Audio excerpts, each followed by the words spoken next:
Vacation Rental Machine helps hosts just like you learn how to start, grow, and scale your short-term rental business. This show is all about creating systems that help you automate your business, giving you more time and money freedom. If you're ready to start living the vacation rental life, then subscribe to this podcast today.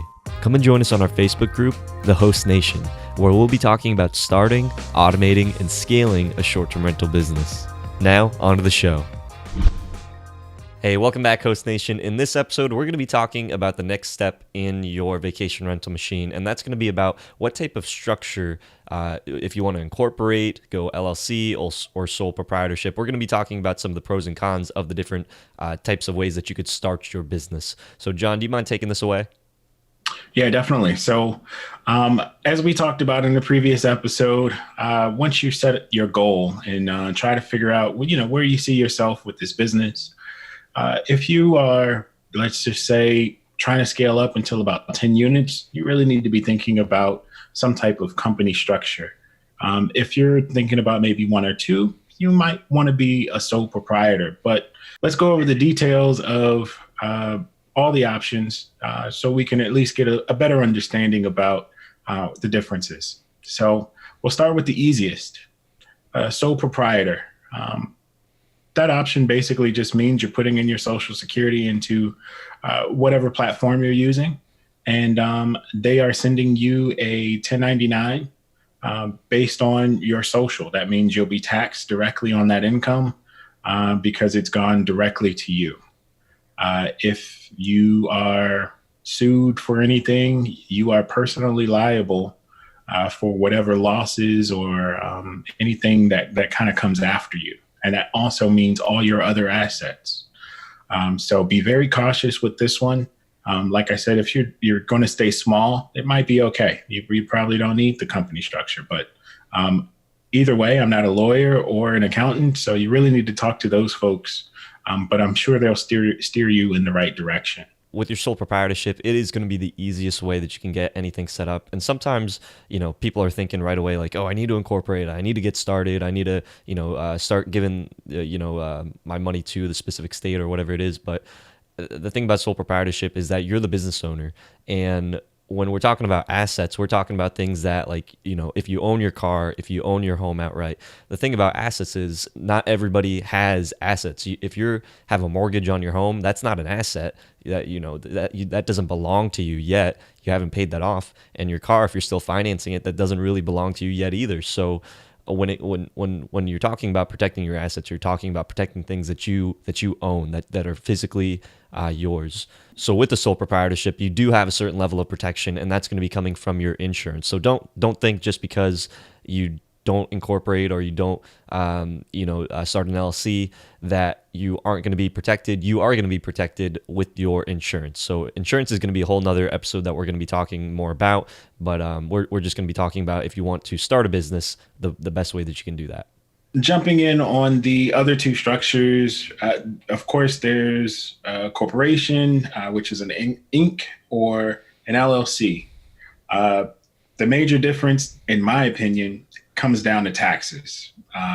Which one am I going to actually benefit from or not benefit from when it comes to paying Uncle Sam? Again, I'm not a tax professional or anything that way, so please consult with them. But in this business, you probably are going to generate a lot of cash, a lot of revenue. With this revenue, you want to make sure that you are adequately protected from basically just signing it over to somebody that's just going to take it and you're never going to see it again. With that, you need to consider having an incorporation. In my opinion, it's the best structure. Again, it's my personal opinion. The reason why is because I'm only taxed on the profits that I make within the company. And that basically allows me to keep my personal tax level low. And I'm able to pass any type of wages that I want to pay myself to myself. But at the end of the day, my company taxes are taxed basically on the profits. And an LLC, it works both ways where either if you gain, it goes on your personal taxes and raises your tax liability. Or if you lose, it goes on your personal taxes and it lowers your tax liability. Because of the nature of this business and knowing what I know, this option is not the best, mainly because you're going to make some money. You're not going to lose as much as you think you are. This business is pretty much a cash generator. So protect your cash. Consult with your local attorneys or accountants to make sure that you are doing what you need to do to protect it. So yeah. So for people that are just getting into the space, like myself, I wasn't initially thinking of maybe incorporating or starting an LLC, limited liability company. I was just thinking like, man, I just kind of want to get this ball started and rolling, and it's my own property that I am renting in. So maybe I could have saved some money going maybe like an LLC or incorporating, but I just kind of wanted to get started. What are your thoughts on people that don't want to make the move because they're just like overwhelmed with like the different types of options that you can go about? Yeah. I mean, starting out, I even started as a sole proprietor. So, I mean, kind of dipping your toe in the water or just pulling the trigger a little prematurely, there's really nothing too wrong with that. But you got to get settled on a structure fairly quickly if you really want to protect it and grow. It's okay, I think, in my opinion, to do it if you only have one listing. If you have or plan to have multiple, I think you better have that company structure in place. One other point is if you're going to be doing the rental arbitrage method, I would recommend you just stand up the company prior to you actually having a unit. Sometimes those managers or property owners, they want to verify that you're a viable company. And it's better to present yourself as a company and not just, hey, I'm John, rent me your 10 apartments because I can pay you. It just sounds better to say, hey, I have a company and I represent this company. You don't even have to say you're the owner in most cases. You just are a representative. It just sounds bigger. Figure out your structure, make it work for your plan, and I think you'll be good. So one of the things that kind of, for me personally, that seems like it is a bit maybe overwhelming is like I've got my hands kind of dipped in a lot of different things, and you know that yourself, having you have cleaners, so technically you have a cleaning company, you do rental arbitrage, but you also do co-hosting, and you also do your regular real estate with your long-term tenants. So you have all these different types of things that you're sticking your hands in. What do you do? Like, do you have like separate entities for like all these different things, or is that something that you just kind of build up over time? Like, how does a person that's just starting off like understand and kind of get familiar with all of this? That question is pretty tough because it's a little over my head. But if you are supplying your personal needs or business needs within your business, I think that's fine to stay under that one business. But when you start talking about subbing some of those services out to others, you're right. It might be to the point to where you need to kind of divide the company into another company, but still have something as an umbrella company that holds everything, but subsidiaries that do certain things. It just really depends on how you grow. And again, all these avenues can happen at any time, especially after you have the first structure kind of put out. I think just kind of listening from your perspective on, like you said, this a lot of this stuff kind of goes over your head. You're not an accountant.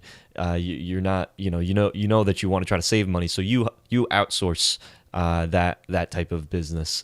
You have someone that deals strictly with the accounting aspect and is trying to save you money there. But from a operator's perspective, like when why does incorporating or why does having an LLC or sole proprietorship make sense to you? From an operator, I mean, I just want to be an operator for one, right? So you sub out what you're not good at. If I don't want to look at numbers all day, I'm going to get an accountant. I don't ever want to do my own taxes because, yeah, I just am not a tax genius. I want a tax genius doing my taxes. So you hire one. But if you're going to be an operator and you want to focus on just operating efficiently and building your business, you kind of have to have just mindset of, hey, I have the right structure to do what I need to do. and you can go out and move according to that. You don't want to hesitate because, hey, I'm a sole proprietor and I'm about to sign the lease for 10 buildings or 10 apartments, that might be a lot to take on. Yeah, your landlord is probably looking at you like, hey, I got a personal guarantee on all of this. So, I mean, whether you're successful or not, they can come after you. You want to protect yourself. If you have a family, you want to protect your family. You want to make sure that this endeavor or whatever you're doing with this business is not going to put anything extra at risk other than this business.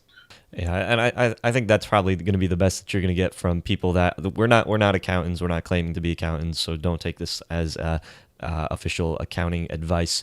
But from operators, from people that are in this, John, he's at a point where he has scaled up his business. Like he said, he started off just as a sole proprietor, but then he eventually started, once he started working with an accountant, he scaled up to having, his incorporation.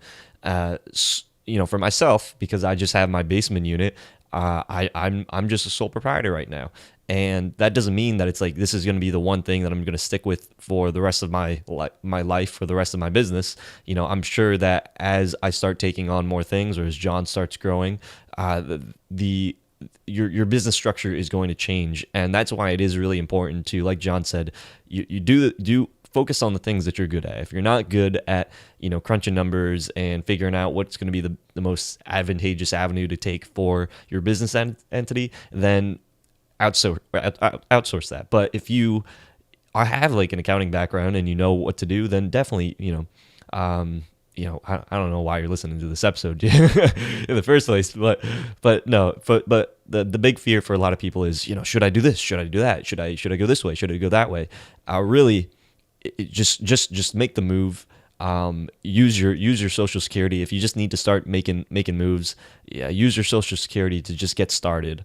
Once you start getting the ball rolling, then start reaching out to people, start finding those resources that are available, like those accountants, like those people that know the space, that would be able to give you that type of tax advice, and then you can kind of start moving into larger scale things. You have anything else to add to that, John? No, I think that's it. Again, I'm not a tax professional or an accountant, but you're going to need them. So with this episode, we just kind of wanted to address that this is going to be something that you will have to confront at some point, whether it's starting your incorporation or your LLC. But a big thing that I just want you all to take away from this is don't be afraid to start. John's at a point again, like he's not a sole proprietor anymore. He has that incorporation, while myself, I'm still a sole proprietor. So don't be afraid to start. So that wraps up this episode. If you have any other questions about like specific like tax advice, then definitely consult with your tax accountants. We're not financial advisors or anything like that, but we are operators in the space that are just using what we do know to be able to get the ball rolling. But until next time, Host Nation, keep on hosting. Hope you hosts found value in this episode. If you did, please go on over to iTunes and leave us a review, as that would greatly support the show. If you'd like to connect with John, the community, and I, then go on over to our Facebook group, The Host Nation. Talk to you hosts in the next episode. Keep on hosting.